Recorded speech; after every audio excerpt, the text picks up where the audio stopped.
India में एक problem हमेशा से रही है कि हम हर साल हजारों की तादाद में नेट तो बनाते रहते हैं, लेकिन फिर उनके लिए असिस्टेंट प्रोफेसर की वैकेंसीज नहीं बना पाते।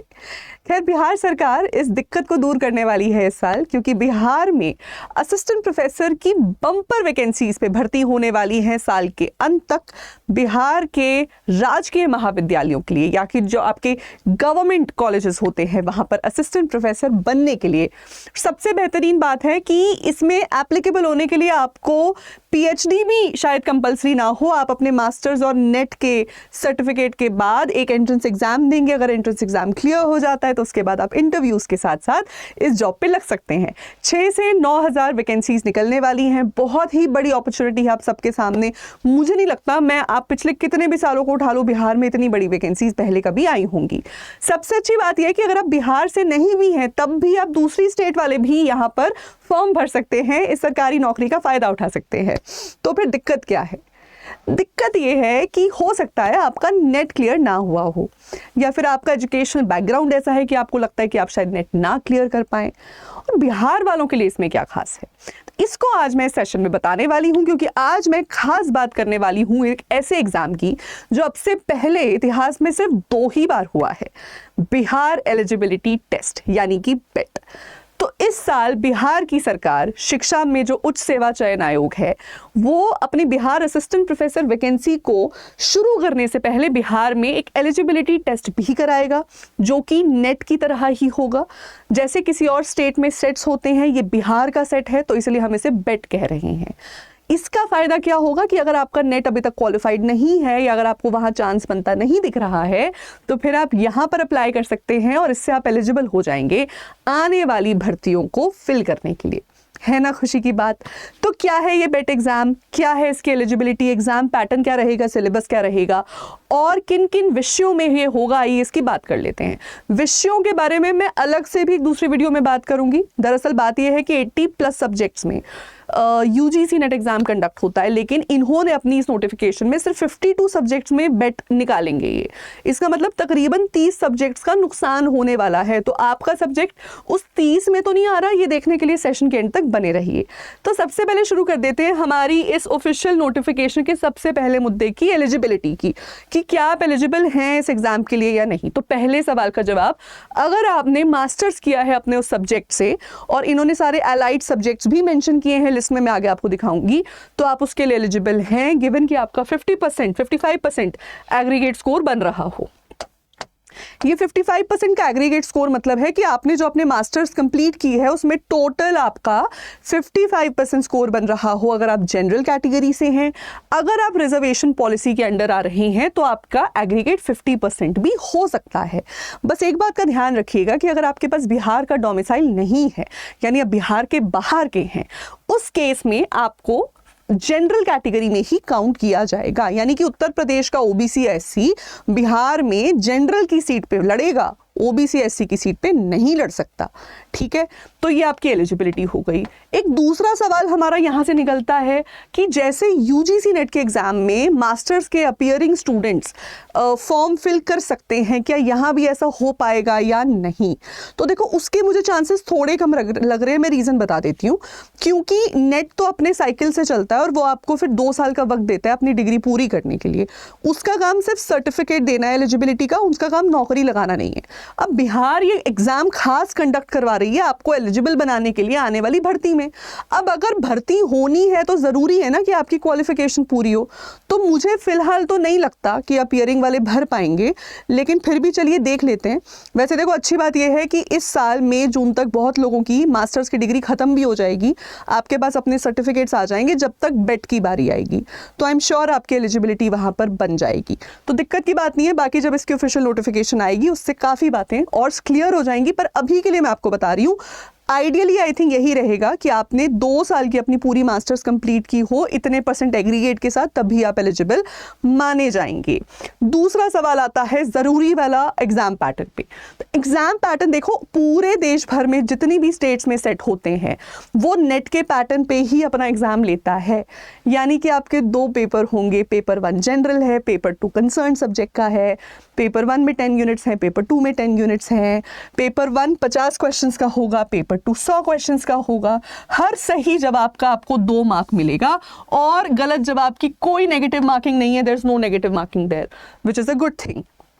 तो पेपर 1 के टोटल 100 मार्क्स, पेपर 2 के टोटल 200 मार्क्स, कुल मिला के 300 मार्क्स से मेरिट बनती है और ये पेपर 3 घंटे का होता है।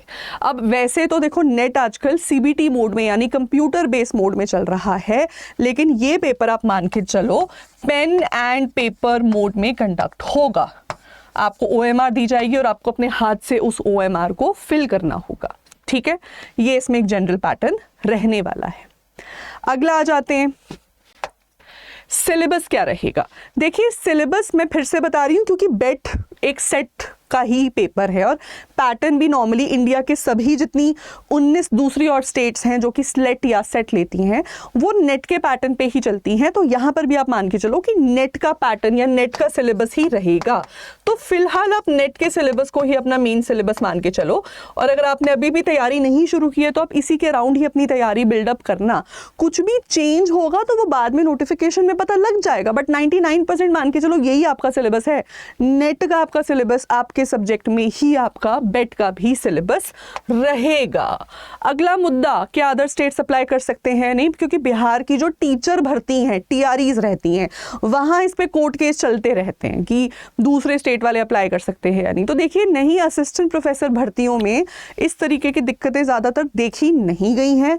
वो बस इतना आपको कहते हैं कि आप अगर दूसरी स्टेट से हैं तो आप हमारे यहाँ पे रिजर्वेशन का बेनिफिट नहीं ले सकते, उसके अलावा कोई और इशू आता नहीं है। तो आप डेफिनेटली अगर नेबरिंग स्टेट्स के भी हैं, आप झारखंड, छत्तीसगढ़, उत्तर प्रदेश, वेस्ट बंगाल कहीं से हैं और आप बिहार में जॉब कर सकते हैं, वो पॉसिबिलिटी आपके लिए है, देन डेफिनेटली इस एग्जाम में अपीयर हों। इसी के साथ साथ आप चाहे कल को आप किसी और स्टेट के भी आप ना भी यहाँ पर जॉब करना चाहें फिर भी इस मौके का फ़ायदा ज़रूर उठाएं। चाहे आप कल को अपनी होम स्टेट में ट्रांसफ़र कर लो, लेकिन आज की तारीख में एक सरकारी नौकरी सिक्योर कर लेना बहुत ज़रूरी है।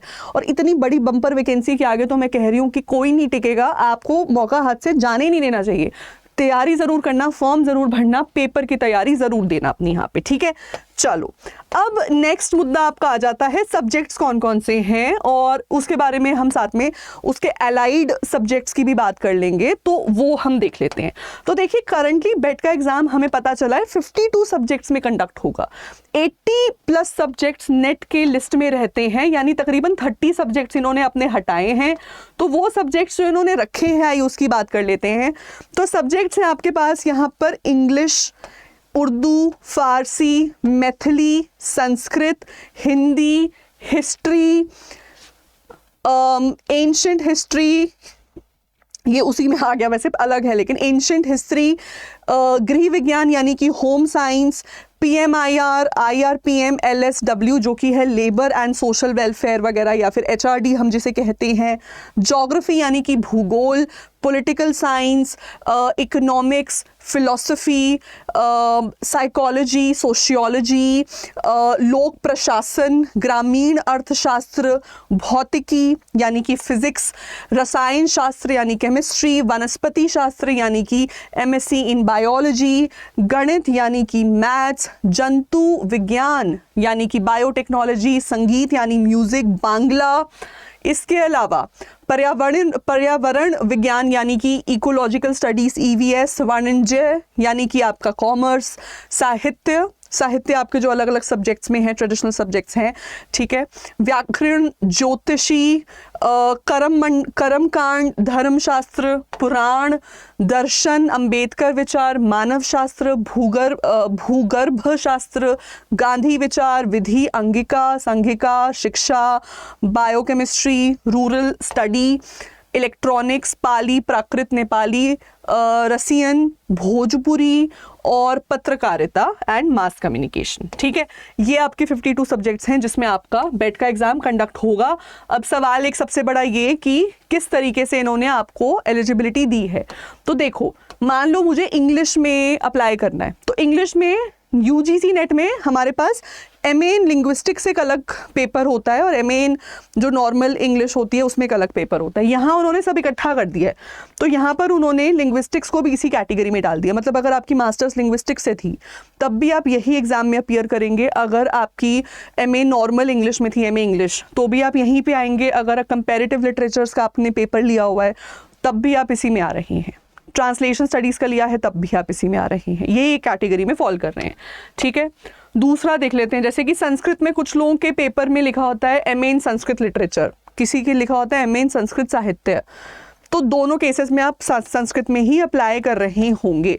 इतिहास में भी उन्होंने कहा है कि अगर आपने मिडिवल मॉडर्न इंडियन हिस्ट्री पढ़ी है, MA in medieval and modern history पढ़ी है, MA in modern history only, MA in composite history only, MA in history traditional, हर तरीके के केस में आप इतिहास के सब्जेक्ट में अप्लाई करेंगे। तो इस तरीके से इन्होंने कैटेगराइजेशंस हमें बना के दी हैं कि अगर आपके पास ये अलाइड सब्जेक्ट्स भी थे या आपकी डिग्री को अगर इस नाम से भी बुलाया जा रहा था, तब भी आप किस केस में कौन से सब्जेक्ट को चूज़ करेंगे। सो ऐसे करके मुझे ऐसा लगता है इन्होंने लार्जली काफ़ी सारे 50 से ज़्यादा ही सब्जेक्ट्स कवर किए होंगे, बट जितने नेट करता है अपनी लिस्ट में उतने टोटल इन्होंने नहीं किए हैं। मेजर सभी सब्जेक्ट्स कवर्ड हैं। अगर आपका सब्जेक्ट इस लिस्ट में फॉल नहीं कर रहा तो मुझे कमेंट सेक्शन में लिख के बताइएगा, मैं चेक करके आपको रिप्लाई बैक करूंगी, ठीक है। सो ये सब्जेक्ट्स इसमें हम कवर कर रहे हैं। और अब सबसे बड़ा सवाल, ये एग्जाम्स हो कब सकते हैं, इसकी आने वाली टाइमलाइन क्या रहने वाली है। तो देखिए, अगर मैं इसकी आने वाली टाइमलाइन की बात करूं तो बिहार काफ़ी सीरियस है इस भर्ती के आगे। और अगर वो असिस्टेंट, और बिहार में अभी जो पिछले 1.5-2 साल में TRE यानी टीचर रिक्रूटमेंट एग्जाम्स की जो हिस्ट्री रही है वो कुछ ऐसी रही है कि अगर ये आज नोटिफिकेशन निकाल रहे हैं तो पहला जो TRE हुआ था वो हफ्ते में भी हो गया था एक हफ्ते में एग्जाम ले लिया था। दूसरा TRE हुआ वो 1-1.5 महीने में हो गया। तीसरा TRE 2.5 महीने के गैप में हुआ। तो 2.5 महीने से ऊपर बिहार देता नहीं एग्जाम की तैयारी में। मतलब अगर ये आज नोटिफिकेशन निकालते हैं तो हो सकता है कि ये अप्रैल तो खैर आ ही गया, हो सकता है ये मई में जाके एग्जाम भी ले लें, नेट से पहले ही एग्जाम ले लें, ऐसा भी हो सकता है। तो ऐसी अगर केस स्थिति बने उससे बेहतर ये है कि आप आज और अभी से इसकी प्रिपरेशन शुरू कर दो। मुझे नहीं लगता है नेट से पहले होगा, वैसे जून साइकिल से पहले ये डेफिनेटली सेकेंड हाफ ऑफ 2026 में जाने वाला है। तो ऐसे में ज़रूरत ये है कि आप ये जो आपको 4-5-6 महीने का वक्त मिला है आप इसको पूरे तरीके से यूटिलाइज करें, बेस्ट ऑफ योर कैपेबिलिटी में, कैपेसिटी में। तो आप इसको अच्छे से कवर कर सकते हैं इस लंबे पीरियड में। अच्छे से कवर करने के लिए हमने आपके लिए खास बेट के बैचेस बना दिए हैं जिनको हम पढ़ाना शुरू करेंगे बहुत ही जल्दी। तो हमारी एप्लीकेशन या वेबसाइट पर जाकर आप अपने इन बेट के सब्जेक्ट से जुड़ सकते हैं। आप नीचे दिए गए नंबर पे कॉल करके भी इन बेट के बैचेस में जुड़ सकते हैं, या फिर ADA 24/7 की एप्लीकेशन वेबसाइट पर जाकर डायरेक्टली UGC के सेक्शन में जा सकते हैं और यहाँ पर आपको बेट के सभी बैचेस मिल जाएंगे। सो ये सबसे नीचे जाके आ जाएगा बिहार एलिजिबिलिटी टेस्ट, और हमारे सारे सब्जेक्ट्स जो हैं वो आपको यहीं मिलेंगे। अगर आप सिर्फ पेपर 1 पढ़ना चाहते हैं तो पेपर 1 के बैचेस भी यहाँ पर हैं। अगर आप अपने किसी भी सब्जेक्ट में पेपर 2 ओनली का बैच लेना चाहते हैं वो भी आए, जैसे कि history, computer science, EVS, Urdu, geography, philosophy, psychology, social work, education, economics, music, Sanskrit, commerce, political science, sociology, physical education, law, home science, management and English, साथ ही साथ हिंदी। तो ये सभी सब्जेक्ट्स हमारे यहाँ पे लाइंड अप हैं। जैसे मैं इंग्लिश के लिए पढ़ाऊंगी तो मेरा जो बैच यहाँ पे 25 से शुरू हो जाएगा। ये लाइव प्लस रिकॉर्डेड बैच है। इसमें कुछ क्लासेस ऑलरेडी जो है नेट के पैटर्न के अकॉर्डिंग हो चुकी हैं, मैं आपको पहले ही बता दूं। तो वो वाला पोर्शन आपको रिकॉर्डेड मिलेगा, प्लस आपको जो अपकमिंग शेड्यूल के अकॉर्डिंग जो आगे लाइव चलना है वो लाइव एज इट इज़ मिलता रहेगा। तो अब आपने क्या करना है, आपने जो आने वाले कुछ महीने आपके सामने हैं, आपने उसमें रिकॉर्डिंग्स तो कवर करनी है पहले, प्लस लाइव के साथ आपने आ जाना है, लाइव क्लासेस भी लेनी है, तैयारी इकट्ठी शुरू कर देनी है। और ये एक ही आपकी तैयारी एक्चुअली है, मुझे लगता है जो बेट की है यही तैयारी आपको बहुत बहुत मदद करेगी असिस्टेंट प्रोफेसर एंट्रेंस एग्जाम में भी, क्योंकि इस बार बिहार कुछ डिफरेंट कर रहा है अपनी एलिजिबिलिटी के अराउंड। वो रिक्रूटमेंट प्रोसेस में API नहीं देखेगा, वो एंट्रेंस एग्जाम करा के फिर इंटरव्यू लेगा।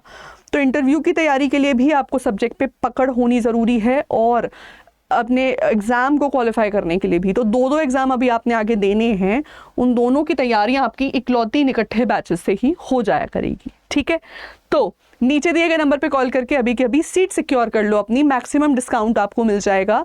या फिर अडा 24/7 की एप्लीकेशन वेबसाइट पर जाके कर लो, एप्लीकेशन के थ्रू करते हो तो वहाँ पर मैक्सिमम डिस्काउंट भी आपको मिलता है। आप अगर हमारे फर्स्ट टाइम यूज़र हो तो आपको एक्स्ट्रा कॉइन्स भी मिलेंगे जिसको आप रिडीम कर सकते हो फिर आगे डिस्काउंट के लिए। तो वीडियो के नीचे डिस्क्रिप्शन बॉक्स में लिंक लगा है आपका, वहाँ से जाके भी आप हमारी ऐप में जुड़ सकते हो और बैच में डिस्काउंट पे जुड़ सकते हो। बस यही बताना था आज के लिए। कोई भी और अगर आपका डाउट है तो वीडियो के नीचे कमेंट सेक्शन में लिख के मुझे बता दीजिएगा और ऐसी और वीडियोस के लिए बने रहिए हमारे साथ ओनली ऑन UGC नेट 24/7। मैं हूँ आपकी guide Aishwarya Puri. Thank you so much, bye bye.